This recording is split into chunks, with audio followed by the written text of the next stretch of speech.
Champions league ফাইনালে Paris Saint জার্মেইনের জয়ের পর ফ্রান্স জুড়ে ছড়িয়ে পড়া বেপরোয়া উদযাপন ও সহিংসতার মাঝে ২ ব্যক্তি নিহত হয়েছেন। আহত ও গ্রেপ্তার হয়েছেন শত শত সমর্থক। ২২ জন পুলিশ অফিসার ও ৭ দমকলকর্মী আহত হয়েছেন। ২৬৪টি গাড়িতে আগুন ধরিয়ে দেওয়া হয়েছে বলে জানিয়েছে ফ্রান্সের স্বরাষ্ট্র মন্ত্রণালয়। দোকান লুটপাটের ঘটনাও ঘটেছে বলে জানিয়েছে প্যারিস কর্তৃপক্ষ। ইন্টার মিলানের বিপক্ষে পিএসজির ম্যাচের পর বিশৃঙ্খলার আশঙ্কায় প্যারিসে প্রায় ৫,৪০০ পুলিশ মোতায়েন করা হয়েছিল। ৫-০ গোলে মিলানকে হারিয়ে নিজ ইতিহাসে প্রথমবার ইউরোপীয় ক্লাব ফুটবলের সবচেয়ে বড় এই শিরোপা জিতে নেয় পিএসজি। দলটির বেশিরভাগ সমর্থক শান্তভাবে নেচে গিয়ে এ জয় উদযাপন করলেও কোথাও কোথাও ছড়িয়ে পড়ে উচ্ছৃঙ্খলতা।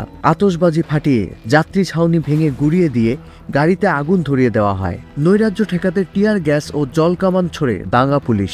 এরই মাঝে মধ্য প্যারিসে এক যুবক গাড়ির ধাক্কায় নিহত হন। দক্ষিণ পশ্চিমাঞ্চলের ডাক শহরে এক কিশোরকে ছুরিকাঘাত করে হত্যা করা হয়। এসব সহিংসতার ঘটনায় তীব্র নিন্দা জানিয়ে এক বিবৃতিতে একে বিচ্ছিন্ন ঘটনা বলে মন্তব্য করেছে পিএসজি।